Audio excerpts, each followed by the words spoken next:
Hi, marketers. This is Dots, and welcome to the Marketing Leadership Podcast. With me here is Lilach Bullock, founder at Lilach Bullock Limited. Lilach is an influencer CMO, a marketing consultant, the Forbes Top 20 Women Influencer, and speaker. Yes, she is the GOAT. And we will be talking about sales-oriented B2B digital marketing playbook. I know you guys are ready, so let's get it. Lila, welcome. How are you doing? Hi, I'm great, thank you. Thank you so much for having me here today. Yeah, absolutely. It's an incredible honor, having you here and you sharing what I believe is a mindset changing episode. So if you are listening and you are an aspiring marketer, strap on. So let's start. Um, we would like to know more about you, your background, your role. So could you, tell us a bit about yourself and how you've come to rise to the top? Oh, yeah, sure. So I started out, goodness, it was 19 years ago because my daughter just Oh, turned 19 last week. That's how I can keep that. My background, I was actually a secretary for years. I was a legal secretary and I worked up to become a training manager. I did a lot of traveling as well. mm, And I had my daughter and they wouldn't let me go back part-time. So I decided, I know I'll become a virtual PA. Now, 19 years mm, ago, there were not many virtual PAs. So mhm, it was totally different playing field to today. And also it was very local, like in the UK. I was in the UK at the time. Um, and the business just grew. I couldn't cope with the amount of business that I had. I had the opposite problem and it grew so quickly because there was so much demand and not enough people offering to help businesses. mm, And mm, it catapulted me into the business field, which I love. And within 2 years, I had sold the business. I'd been to Downing Street for Best Entrepreneur of the Year and had quite a bit of press because it was such a new, novel thing. And I was then helping other mums to become virtual PAs as well. And that got me into the whole training arena. At the time of selling, I was getting very involved in social media because it was still very early. So I was an early adopter, which is I mhm, think crucial to how I got to where I am today. I'm a great believer that if you're at the beginning of something, you're much more likely to be successful. And there's a whole lot of talk about timing being one of the real reasons why businesses are successful. But that's another subject. I'm obsessed with timing. Um, and so I then went into the digital marketing space and I had a digital marketing agency. And back in 2013, I was listed in Forbes as the 14th most social media power influencer. And that totally catapulted and changed my whole career. I then became an influencer, was traveling all over the world, speaking about digital marketing and content and mm. best practices. And prior to COVID, I pivoted from digital marketing, still in digital marketing, but primarily focusing on online PR and content marketing. Mm. Um, so today, where I am today, so that's basically led me to helping businesses, entrepreneurs, SMEs, and enterprises, helping them with their marketing, their sales, helping them grow and scale. So yeah, that's my journey in a nutshell. I missed out a lot of hard times Yeah, as I know. successful times, but yeah. A lot of water under the bridge. So I completely understand that. And speaking of water under the bridge, I guess what are your top three or top two best lessons for younger marketers who need to acquire that revenue mindset? You have a lot of, whether it's on a fractional or full-time basis, you've acted as a CMO for many businesses. And what are some of those lessons that you think, younger marketers listening can get when it comes to getting or including a revenue mindset into their marketing experience? So I love that question, and I'll tell you why. Today, I've been in business for a very long time, and I've never seen the market quite what it is today. It's Mm, incredibly saturated. It's so noisy, and it's really challenging for everyone. And the problem we have is that everyone's perpetuating how easy it is and how simple it is when, behind the scenes, actually it's not. And so many people are struggling. And what we're seeing is amazing, talented people who are brilliant at what Mhm. they do. They have a gift, but they're struggling with getting that out to the marketplace. And I think this is why mindset is crucial right now, because it is hard. It is so, so hard. It is a million times harder than when I started. I could never today achieve the success that I've had over the years. And I don't think any single person could Mhm.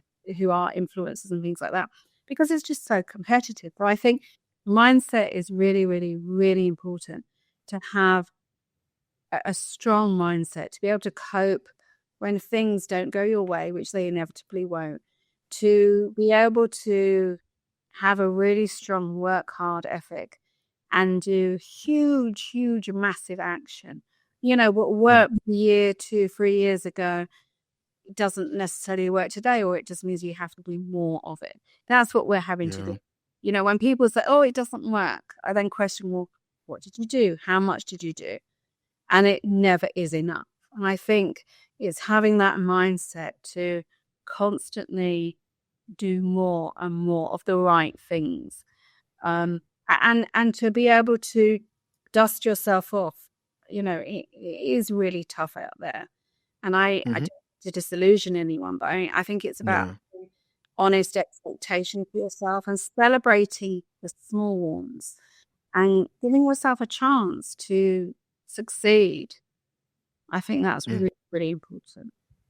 Yeah, I like what you said in terms of doing more, but doing more of the right thing, because many people still do more right now, and then they do more of the wrong things. Yeah. They waste time. There's a lot of waste when it comes to how the way people just approach work in general, especially in the marketing, where it's easy to attract a lot of fluff. So I really really like that. If I would take all these lessons that you have shared, so thank you so much for sharing that. Now, in terms of the topic at hand, looking at the sales oriented B2B digital marketing. So that's the sales and marketing working together. While I was researching this, Harvard Business Review laid out the concept of a linear connection versus an integrated connection when it comes to, sales and marketing.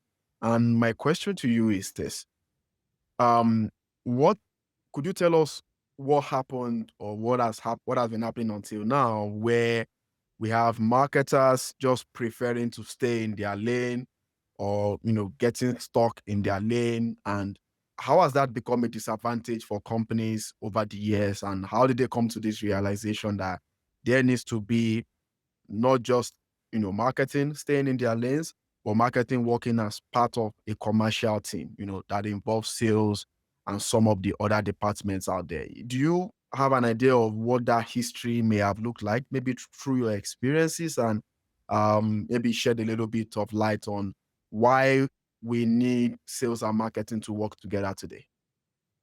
Yeah, no, that's a great, great question. And I think, first of all, it really depends on the size of the company and whether you're an entrepreneur. Because if you're an entrepreneur, then you're Mm, responsible for all aspects, sales and okay. marketing. So Okay. I think that's really, really critical here to mention.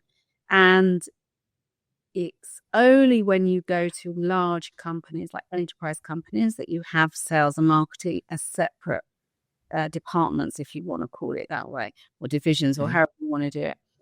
When you have smaller companies, they tend to be the same person or the same people doing both.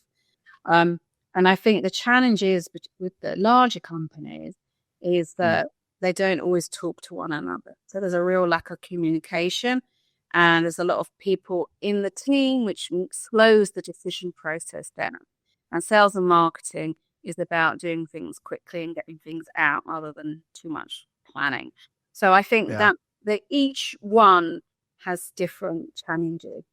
So as an entrepreneur, most people love the marketing side and they focus far Hmm. too much time, effort, and energy and resources on the marketing because it's more fun, it's more interesting.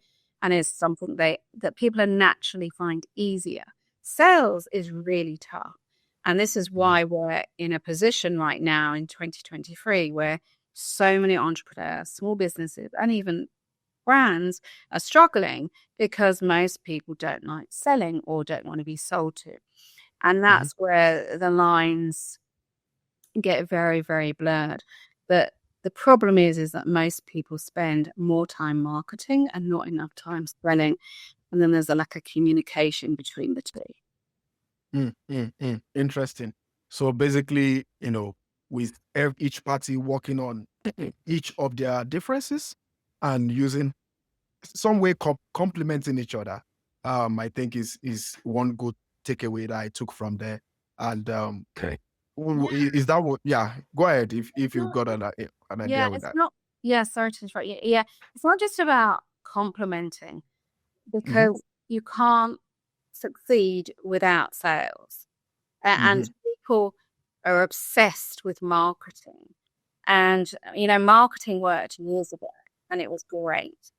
And there was definitely an uneven split. I spent many years focusing on marketing. When the reality is, things are so tough right now that everyone's afraid to sell, that actually they're just not succeeding. They're not making revenue or enough revenue consistently. And that's because people are petrified of selling or there's so much negativity towards selling. Oh, nobody wants to be sold to, and yet everyone's selling. So it is a very challenging one. But I think as much time as you spend marketing needs to be the same amount of time, if not more, on selling. And that's where the challenges are. And in the spirit of that, there seems to be a trend, and feel free to clarify this, whereby marketing, because of the advancement in storytelling, marketing is slowly replacing the sales development rep. So sales development rep, they build the first relationship, whether it's with the brand or with whatever they are offering, the solution they are offering. But now it looks like, due to the advent of demand generation campaigns, a lot of brands are throwing out, the kind of information that a sales development rep would have given directly, and sharing that through different modes, whether it's through communities or through reviews or podcasts like this one, and some of the many other tactics out there. And it's also because it seems like the digital buying of customers is evolving. There is more control, especially on the B2B side. There is a lot of work that is being done on the customer side to, I guess, find the kinds of brands that they want to work with. So my question is this even true at all, to say the role of SDR is diminishing? Or is it just an added benefit given and then the SDR role staying as is? How do you see that? How do you see demand generation campaigns in general, and what many people today are raving about that topic? Yeah, look, I think it really depends on the company, the size, how many people are involved, who your target audience is. Because, for a large enterprise, it's totally different if you're an entrepreneur in a small company. But I think, I definitely believe that we've become very marketing centric. We feel we've put the content out and people will come to us. And that used to be the case. And I created a huge business on the back of that. But today, that's not enough. There needs to be much more outbound, more proactiveness. Rather, we can't just sit back. I was having a very interesting conversation with someone yesterday because he needed help with growing his business because it was stagnating. And we were discussing, well, how has he got to where he is so far? What's his lead generation been? And he very proudly said, oh, all word of mouth, all word of mouth. And we've got a lot of, companies who built a business based on word of mouth. And that worked for years. And today you cannot scale a business on word of mouth. It's just impossible. So And I think for people who've achieved that and now the leads are starting to dry up, they're really, really struggling for that reason. Interesting. Yeah, that's perspective is well noted, and thanks for sharing that. Now, still exploring some of the very administrative aspect of this marketing sales playbook. If we are sticking on topic here, and I would imagine that there are a number of companies that are, building these commercial teams I speak of and making sure there is alignment from sales to marketing and to many other departments just to make sure that, the customer is served and, sustainable revenue is attained. But I would like us to explore a few aspects of whatever they might be doing right, based on your own experience. Now, my question is on the strategy side. When it comes to strategic development for brands, how do you help B2B companies map buying journeys for customers? Based on those customers' needs. Harvard also calls it a job to be done. But do you have a process whereby you help companies say, okay, this is a buying journey, these are the channels you might find those customers, and these are the kinds of needs. Is there like do you have like a process or a playbook on how you do that? And if so, our listeners would like to find out. So how I work with clients, first of all, it's really important to understand where they are today in their journey, how they Mm, got to where they were, what's working, what's not working, and where do they want to get to, and mm, why. Who do they want to target? Do they want to pivot slightly? What is it? What is their goals? What are their objectives that they want to achieve? And then we basically work backwards. So we identify, well, what's their conversion funnel like? So when mm, they, before they attract a lead, what are they doing? What steps are they taking? Which platforms are they using? What's their conversion rates? I'm very, very obsessed with conversions. So often when we dig deep and look at the analytics of how a customer, of how a can't speak, of how a prospect becomes a lead, what steps do they take to do that? And it's about mm. identifying each different step, seeing where we can shorten a step or expedite Okay. a step, Yeah. or or if we should add another step to build more trust, or whatever it is. There's looking Yeah. at and kind of creating a map which is very, very based on data, on analytics. So people have to know their numbers. And I think this is where so many people go wrong.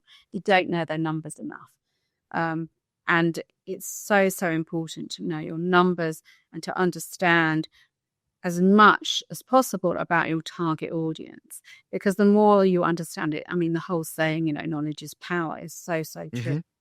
So it's also about looking at what resources they have available, regardless of the size of the company, because everyone has different resources, and those resources could be financial, they could be people, they could be tools that they use or could use. So it's about looking at all of that data, all of that information, and coming up with a plan that's going to get them from where they are today to where they want to be as quickly, effectively, and efficiently as possible.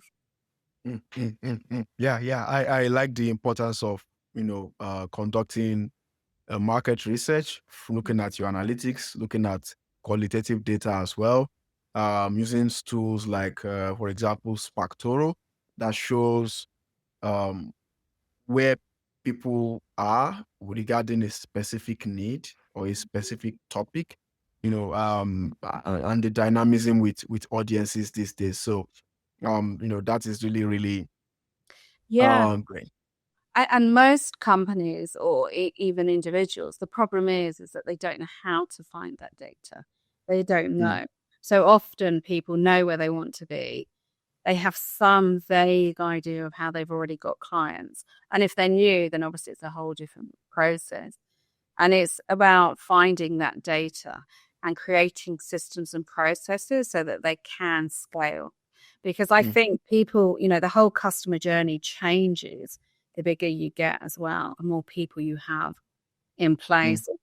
And the more you're making, it doesn't mean that if you suddenly get 10 times the amount of leads coming in, it's going to double your business if you currently have 10. So it's about making sure that the business can scale with what you have and working out at what point you need to invest in a stronger CRM tool or in a different email marketing tool or more stronger analytics or even another person or an account manager or whatever it is. And all of that is part of the process. Yeah, let me write on what you just finished again here. And my question is, how do you get other members of a commercial team to work together to make all these things you described work? For example, how do you get sales to work with service, to work with marketing, or to work with tech? I guess, what are some of the things or the recommendations you've seen or lessons you've seen in trying to get all these parties to work together in actualizing, this strategy as you just described now? So that's actually one of the biggest challenges. Mm-hmm. And often is where things fail and fall down. So obviously, if you've got a smaller company, you've got a lot more control. But then a lot of people in smaller companies are very rigid and resist change. So when you're looking to make changes to your business, you have to make sure that everyone is on board and is open and willing to make the changes, to communicate with one another, and is able to make those changes, is able to produce the documents that you need, the reports that you need, the analytics that you need to set up the landing pages in a timely, cohesive manner. And when a person or something falls apart, that's where problems occur. So that is the biggest challenge I've faced working with large companies. And the larger the company, although in an ideal world, they have more resources and people, you won't have the whole decision factors and too many people, too many cooks in the kitchen. So at every stage in a business, whether it's an entrepreneur and you have to do all of those things and find outsourcers to help you or hire people in-house to do it, you're always going to face challenges. And I think people don't realize the challenges of growing and scaling a business. They think the problems are, well, we just need to generate more leads. But actually, it's the internal things which are often the blockers here. Yeah, absolutely. Absolutely. Thanks for satisfying that. Some questions about channels, and this may seem a little bit general, but from a B2B perspective, what are your favorite B2B marketing channels, especially the ones where, there is massive collaboration between marketing, sales, and any other departments just to satisfy or make the customer happy? From your experience, what are some of those channels? I'm not necessarily about platforms right now, but the channels themselves, where you think, there might be some opportunity for somebody listening today. Well, I mean, I'm a huge fan of HubSpot because I think that it ticks all the boxes. It works with marketing, it works with sales, it works with admin, bookkeeping, everyone. It's incredibly robust. It's the one I personally use, and I love it. And it can grow with a business. So I think it's definitely worthwhile having something like that. There's a lot of others in the marketplace. And also there's a lot of others which are cheaper, I must admit. But me, I find, look, the key to using platforms is a platform, any tool, in fact, is only as good as the person or people who are using it. Behind it. Someone doesn't have the time or know how to leverage all the features and are only using a small amount, you're just not going to get value from it. So it's really, really important. And this is part of the customer journey process and mapping things out. The tools that people have, the correct training, that they know how to use it, that things are regularly updated, that, and that it's all aligned and everyone's talking to one another if there's more than one person using it. And I think that's another thing where things fall down. So that's something to add to the list to do. List is getting very long now, isn't it? Oh no, it's marketing is not easy. So I completely get it. And if you're listening and you feel a bit overwhelmed, we will bring some fun into this. But before then, we Yeah. need to go for a very quick commercial break from our sponsor. And then when we come back, I'm going to ask Lilach some rapid fire questions just to put some fun on this episode. And then we get right back to, I guess, my favorite part of every episode, which is, the best practices, things to avoid, things to follow, to succeed when it comes to sales-oriented digital marketing. So if you're listening, don't go away. We'll be back in a couple of seconds. Stay tuned.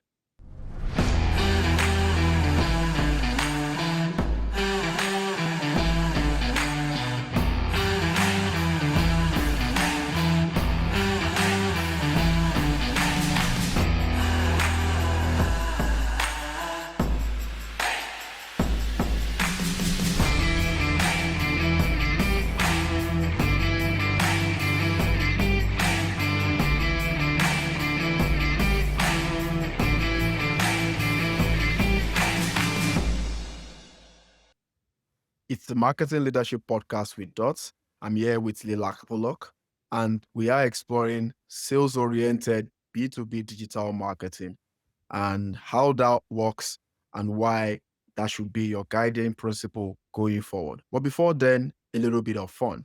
It's the performance rapid fire. I'm going to ask you, Lilach, 3 questions, and I want you to give me the truth, nothing but the truth. So help you God. Okay. Are you ready? Where is it? Okay. Yes, I'm ready. Go. Okay. Question 1. What is your best marketing KPI? And I don't want to hear sales. My old blog used to get, I had around 400,000 shares for content. Yes. So I had a lot. That's my personal best. Yeah. Wow. Shares. Yeah, shares. Yeah, I used to generate a lot. I can't do that today. No, I mean, I you're think still, it was you are about over, 5 years ago. That was my best. Those were my best stats. you are still a very popular influencer. So it's the seeds of then that are working now. So that makes a lot of sense. Okay. Question number 2. How long do you spend on social media every day? Oh my goodness. Okay, I'm trying to get it down and down and down. I've actually been blocked on Facebook right now. I was really annoyed because I reported someone for scamming and I made the mistake. So this is some really good advice. If someone is doing something which you know they're not supposed to do, just report them privately. Don't call them out and comment because then they you and report you instead. So they blocked and reported me before I had the opportunity to do it to them. Anyway, I'm digressing a little bit. So right now I'm doing a digital detox on Facebook. I'm loving it, absolutely loving it. It's the best thing that's happened to me, so I'm very grateful. So my screen time, because I've got a widget in my screen time, so I can see how long I spend every day on my phone. Oh, really? Nice. Yeah, and also I put my phone on Do Not Disturb permanently. So I never get notifications so that I control when I log in and out. So it doesn't control me because it's so addictive. This is supposed to be good. I'm supposed to answer very quickly. So I would say anywhere between 1 to 3 hours a day. Okay. Yeah, I'm also considering a digital detox. It happens a few weekends where you like go out to places without internet. That just helps out for a day or two. No, it's amazing. And in fact, I just came back. I was away for a few days. I was at the Dead Sea at a spa and I hardly had my phone. So I didn't even put emails and I put my out of office on and I never put my out of office on. And it was so refreshing. I highly, highly recommend that we do more digital detox.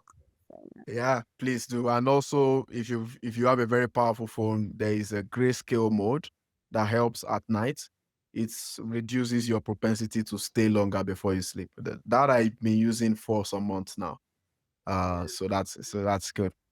The third question is this: what is your favorite marketing quote? Marketers love quotes, so give me your most powerful. Okay, so I'm going to tell you my quote. My quote is, if you can't, oh God, I'm going to forget my own bloody quote now. It's okay. Paraphrase the quote. I You can't can remember word for word, but it's something like, if you can't measure it, don't do it. Which basically means anything you do in marketing, if you don't know how to measure it, you shouldn't be doing it. Or if you're not measuring, you don't do it. But I yeah. had the guest give the same thing as well. If you cannot measure it, don't do it. Yes, Um, I said that about 15 years I, ago. Started with- maybe the person got it from you because I'm it was telling a you, it's recent. my quote. It's gone around. I used to say when I was speaking at events. So yeah. I see. Yeah, I completely agree with you on that. And I guess on the flip side is that don't over measure things. I think it's all right to measure correlation if you need to. Is sometimes okay to look at attribution in the dark. By that, what I mean in the dark is like dark social, dark channel, and so on and so forth. Because the flip side is when people get so engrossed in measurements, and so they missed out on the brand purpose. But yes, I agree. Never measure, never start a campaign if you cannot measure. If your tracking pixels are not done, don't start the I'm campaign. not even talking about that. I'm talking about anything and everything. If you post an update on LinkedIn, Mm, you need to be able to measure it. Everything mm, you do, like mm, even podcasts that we're doing now, I mhm. will be measuring it. If Yeah, it's not worth my while doing podcasts, I won't do it. That sounds yeah, horrible. But I mean, I yeah, love doing it, but yeah. I have to take the emotional side out of it.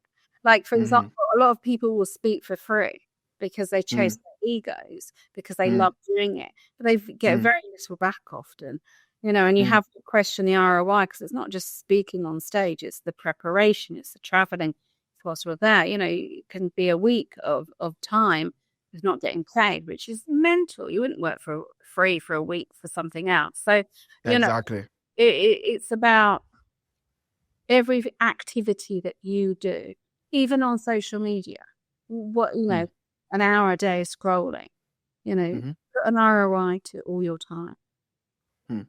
Interesting, interesting. And yes, with this podcast, if you go to Dots Loves Marketing /podcast, we do track metrics there. I personally update that I think once a week. So you get to see how you get to follow us, in terms of our listener growth, episodes, and downloads. So that's a good point, and we do that here at that Brilliant. Dots Loves Marketing. I Yeah, love we that do that. on all you are. Dots, you're on track. Oh, that's brilliant. We do, we do. But before I let you go, it's been an amazing time so far. I really, love the conversation and your perspectives. But I guess from your exposure with the technical side of sales marketing alignment, um, could you tell us some of the solutions that are out there?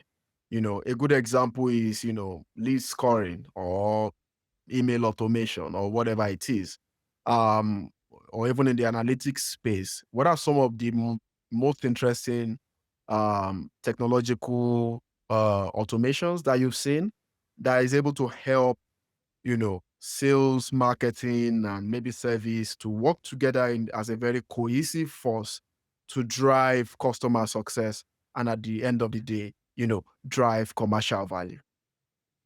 Well, I'm a huge fan of automation. I think Good. it's really necessary. And I love HubSpot sequences because it allows me to send out, rather than having to send follow-up emails, it automatically Mhm. does it for me. So that makes it a lot easier for me. So I particularly love that. But I think with sales, I mean, I'm trying to think of some other things. Sure. I mean, I think that for me is finding the right tools, making sure but also applying the human voice. I think, like, as much as I love Yes. automation, we have to have the human voice as well and personalize and tailor them. And I think I don't think I'm answering the question here. I think I've diverted a No, little. you are. You are. Hey, no, please go on. You are. Yeah. Okay, all right. So you can keep this in. I hope you do keep this bit in. That's just Yeah, a we will. We will. We bit of will. a test. Even people can see how my mind works. We will keep the fact that you are saying we should keep it in. We'll keep that in as well. Yeah, now you have to. We have it. Yeah. Please go ahead. But yeah, no, look, I think sales, that there's a lot of automation tools that you can leverage. There's a lot of analytical and measuring tools that you can use. But at the end of the day, we're in such a noisy, saturated space. Yes. I think, being personal, like even doing ridiculous things like, we did 20 years ago, we send a handwritten letter. It stands out, it's different. And I think the key is to be memorable. We have to be Yeah. memorable. And I think if you can achieve that, your sales will be much, much easier for you because people will remember you. And I'm very blessed. My name is very unique and different. And that definitely does help me. And I do play on that, I must admit. And it's about playing on your strengths and on your weaknesses, finding the tools which don't overwhelm you, because this is another challenge. There's all these amazing tools out there. In fact, the tool industry is now saturated as well, as is everything. And they can be very overwhelming. So find something which you find easy to use, which is intuitive, which works with the way that you work so that it doesn't feel like you're resisting. And I think the key is to not be overwhelmed because there's so many sales tactics, marketing tactics. You could spend all day talking to people. So I think be very, very structured in your sales approach and make sure that you are very targeted in what you're doing. Yeah, look for what works for your own situation. It's cliche for some, but for many, they still don't know. So now you've heard if you're listening. Lilach, this has been a very great, very fun conversation as well. And by the way, if you are listening, this episode is Marketing Leadership Unscripted. So thank you so much for sharing your premium wisdom with us and your perspective and the authenticity behind it. And if you're listening, I hope you've learned so much, as much as I have, in terms of the different perspective as well. So where can our business leaders find you, if they need help growing their businesses? Yeah, sure. So my blog, lilachbullock.com, that's LILACH No, I'm not Sandra's sister. From. I'm also on LinkedIn. I'm on pretty much every social channel. In fact, I'm the only Lilach Bullock in the world. You can just type my name in Google and I everywhere. So there we go. So yes, come say hi, come connect. I have a ton of free resources and trainings on my website as well. So feel free to check them out. Yeah, absolutely. Absolutely. Thanks for doing that. So that's all for today, guys. Thanks for listening. Please see more episodes at dotslovesmarketing.com. And don't forget to subscribe to the podcast, the Marketing Leadership Podcast, on Apple, YouTube, and Spotify. Till next episode, connect the dots. Thank you for listening to the Marketing Leadership Podcast, brought to you by Dots Loves Marketing. There will be links to any resources mentioned in today's show notes. If you enjoyed this episode, please leave a 5-star review and be sure to subscribe so you never miss an episode.